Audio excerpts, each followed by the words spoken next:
Nah, disinilah yang saya sebut dengan psikologi minta maaf gitu ya, Mbak Ola. Jadi minta maaf itu tidak mudah gitu ya, sama sekali tidak mudah gitu.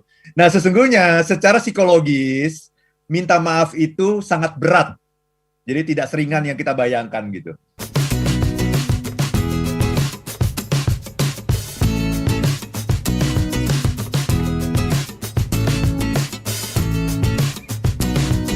Kita tahu ya Pak Arfan bahwa ya manusia ini kan nggak ada yang sempurna. Kita semuanya tuh pasti pernah lah melakukan kesalahan begitu ya. Nah, benarkah bahwa sebenarnya nih gitu ya kalau dalam pandangan saya meminta maaf ini kan adalah niatan ingin memperbaiki situasi atau hubungan atau keadaan gitu. Atau ya ini hanya sekedar supaya kita terlihat, bukan supaya kita terlihat, artinya supaya hubungan tetap baik-baik saja. Bagaimana tanggapannya Pak Arfan? Ya, terima kasih Mbak Ola ya. Jadi minta maaf itu sesungguhnya adalah kalau diambil analoginya itu seperti super glue gitu. Jadi Super minta maaf itu bisa mengobati hubungan yang rusak serusak apapun gitu. Itu dengan minta maaf. Tapi minta maafnya tentu saja minta maaf yang bersungguh-sungguh, menunjukkan keseriusan, menunjukkan penyesalan, dan menunjukkan bersedia untuk mengobati semuanya gitu ya, membayar apa yang sudah pernah kita, kesalahan yang sudah pernah kita lakukan gitu. Tetapi, nah disinilah yang saya sebut dengan psikologi minta maaf gitu ya Mbak Ola. Jadi minta maaf itu tidak mudah gitu ya, sama sekali tidak mudah gitu. Nah, sesungguhnya secara psikologis minta maaf itu sangat berat. Jadi tidak seringan yang kita bayangkan gitu. Ya, minta maaf itu sangat berat. Kenapa minta maaf itu sangat berat, Mbak Ola? Ada 3 hal, ya. Yang pertama adalah karena dengan meminta maaf itu kita mengakui bahwa kita salah. Padahal setiap orang itu kan pingin dilihat sebagai orang yang benar. Gitu. Nggak ada orang yang mau dilihat salah gitu. Apalagi mengakui saya salah gitu. Biasanya orang kalau salah saja masih membela diri kan. Nah itu ketika kita membela diri, kalau kita salah membela diri itu kecenderungan manusiawi Mbak Ola. Karena memang manusia itu diberikan Tuhan itu kemampuan membela dirinya gitu. Namanya self defense mechanism gitu ya. Jadi kemampuan untuk membela diri itulah yang membuat kita bisa survive, membuat kita bisa hidup, ya, membuat kita bisa tumbuh dan berkembang gitu. Karena kita mampu membela diri kita sendiri, kan seperti itu kan. Dan ketika kita kecil kan orang tua kita kan yang selalu membela kita dan sebagainya. Tapi kemudian kita kan dididik untuk menjadi mandiri. Nah, mandiri itu artinya apa sih? Mandiri artinya kita bisa membela diri kita sendiri gitu. Jadi memang kemampuan membela diri sendiri itu adalah sebuah insting gitu, Mbak Ola. Ya. Nah, jadi ketika kita harus minta maaf, itu kita sedang menuju ke arah yang berlawanan dari insting itu. Insting kita, iya. Malah kita ngaku saya salah gitu. Jadi beratnya luar biasa itu, Mbak Ola. Ya, itu nomor 1 ya kenapa meminta maaf itu begitu sulit ya. Nomor 2, ketika kita meminta maaf, Mbak Ola, kita itu sedang menempatkan diri kita pada posisi yang lemah. Itu Mbak Ola. Posisi kita sangat rentan dan kita siap untuk diserang gitu Mbak Ola. Iya kan? Bayangkan Mbak Ola tadi, dalam cerita Mbak Ola tadi minta maaf begitu ya. Itu kan berarti Mbak Ola siap untuk diserang kan? Siap nih, dia mau ngomong apa nih abis ini nih gitu kan? Dan kita udah jelas-jelas mengaku salah. Kita nggak ngaku salah saja, kita merasa benar saja, kita diserang. Apalagi kita udah terang-terangan menyerahkan diri, saya salah gitu. Nah ini sangat bertentangan dengan naluri kita untuk bertahan. Iya. Oke. Nah yang ketiga, ketika kita minta maaf itu, tadi Mbak Ola juga sudah menyebutkan gitu, ada perasaan uncertain gitu. Perasaan tidak pasti gitu. Karena kontrol ada di tangan dia, tangan orang, iya. Bukan di tangan kita kontrolnya gitu. Jadi saya sudah minta maaf, oke. Nah sekarang apakah orang di pihak sana mau memaafkan atau tidak? Itu ada di tangan dia. Jadi saya berada dalam posisi yang tidak pasti ini sekarang nih. Oke. Padahal saya sudah melakukan sebuah tindakan yang beresiko gitu. Ya, Mhm. saya sudah menyerahkan diri saya, mengatakan saya salah, saya siap diserang, saya berada di posisi yang rentan, yang lemah, kemudian Mhm. uncertain lagi. Ini dimaafkan atau enggak ya? Itu terserah dia gitu, bukan terserah kita, itu sayangnya. Sehingga dalam konteks seperti ini, Mbak Ola, memaafkan itu jauh lebih mudah daripada minta maaf. Minta maaf. Karena Dalam kalau konteks ini ya. memaafkan, itu kontrol ada di tangan kita.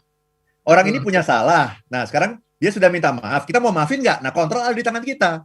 Nah, kalau minta maaf, itu jauh lebih berat. Kenapa? Karena kontrol ada di tangan dia. Udah capek-capek Mhm. minta maaf, tahu-tahu nggak, that's too late. Nah, mau apa coba? Mhm. Mhm. Gitu, Mbak Mhm. Ola. Oke, oke. Jadi dalam konteks ini dari yang dijelaskan oleh Pak Arfan, ya meminta maaf itu menjadi berat ya karena kecenderungan manusia kan memang ingin ya secara natural kita ingin berada di posisi yang powerful ya, tidak dianggap lemah dan sebagainya begitu.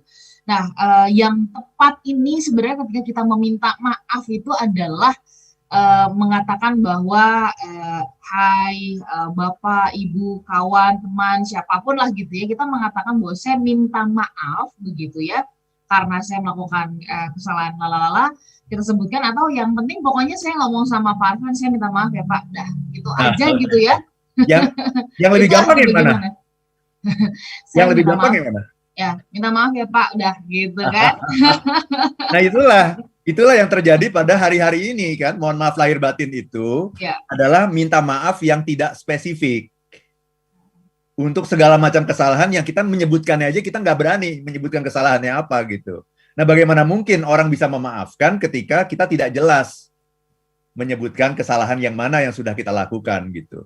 Untuk mengobati luka pada diri seseorang, kita itu harus menyebutkan gitu. Saya minta maaf untuk apa gitu. Karena saya sudah mengatakan apa, karena saya sudah melakukan apa gitu.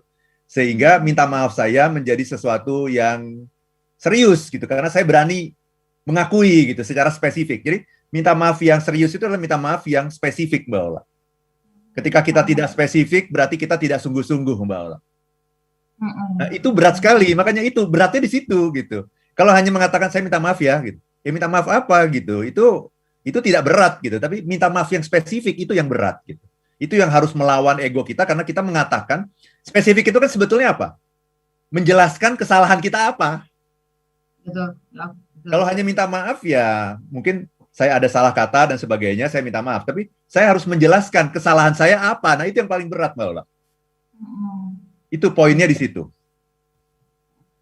Pak Arfan, apakah mungkin banyak orang berpikirnya gini ya, ini terutama dalam hubungan misalnya saja yang kerap kita jumpai ya, akhirnya bertumpuk nih antara hubungan suami istri atau anak dengan orang tua dengan anak begitu ya, yang menganggap bahwa karena posisi lebih kuat, posisi lebih tinggi ketika dia melakukan kesalahan atau melakukan kesalahan, kok kayaknya seperti seolah-olah itu sudah sepatutnya dimaklumi gitu loh, misalnya orang tua ke Iya, iya, anak iya, ya betul. atau suami ke istri gitu, itu seperti kalau secara psikologis kita lihat kayak sudah sepatutnya untuk dimaklumi gitu, jadi kalaupun nggak minta maaf pun ya udahlah berbesar hati untuk memaafkan. Bagaimana tanggapan Pak Arfan tentang kondisi ini?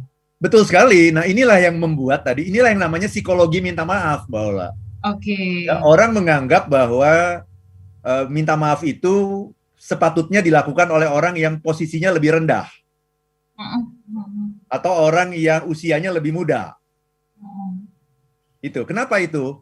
Itu apa namanya? Itulah yang namanya ego sebetulnya gitu. Dan ego ini sebetulnya ego ini sesuai dengan fitrah manusia gitu ya. Tetapi tidak sesuai dengan keinginan kita untuk menciptakan hubungan yang lebih baik, Mbak Ola.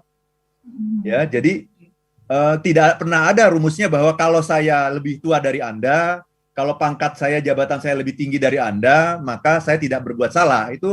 Itu tidak pernah ada rumus seperti itu gitu, Mbak Ola. Jadi dalam persoalan minta maaf itu alasannya bukan karena siapa lebih tinggi dari siapa, tapi siapa yang berbuat apa gitu. Jadi alasannya selalu dengan perbuatan salah gitu. Jadi kalau kita tahu bahwa meminta maaf itu begitu berat, dan semua orang pasti merasakan hal yang sama gitu. Saya juga termasuk gitu, Mbak Ola.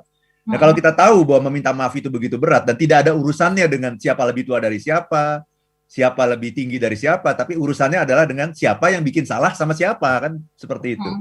Maka kita akan hati-hati untuk tidak berbuat salah. Ya, kita akan sangat berhati-hati menjaga ucapan kita, menjaga tindakan kita, karena kita tahu kalau nanti kita berbuat salah, betapa susahnya untuk minta maaf gitu, Mbak Ola. Nah, jadi dengan seperti ini kita akan selalu eling lan waspodo itu gitu, untuk selalu menjaga apapun yang keluar dari mulut kita gitu, untuk hati-hati sekali gitu, Mbak Ola. Mana yang jauh lebih powerful, Pak Arfan, kita meminta maaf dengan mengucapkan ya, baik kata-kata gitu, ada wordingnya gitu ya, ngomongin langsung, kita menggunakan letter gitu ya, surat, apakah itu surat melalui email kah atau WhatsApp kah gitu ya, atau kita menunjukkan saja melalui tindakan. Ada banyak yang mengatakan nggak perlu dikatakan, yang penting tindakan gitu ya. Katakan dengan bunga misalnya. Nah, kita nanti bisa jawab ini di sesi berikutnya ya, Pak Arfan ya. Apakah harus dengan kata-kata, lisan, terdengar begitu, atau kita bisa tuliskan, atau hanya bisa lewat perbuatan pun sudah baik gitu ya, untuk bisa kita wujudkan meminta maaf.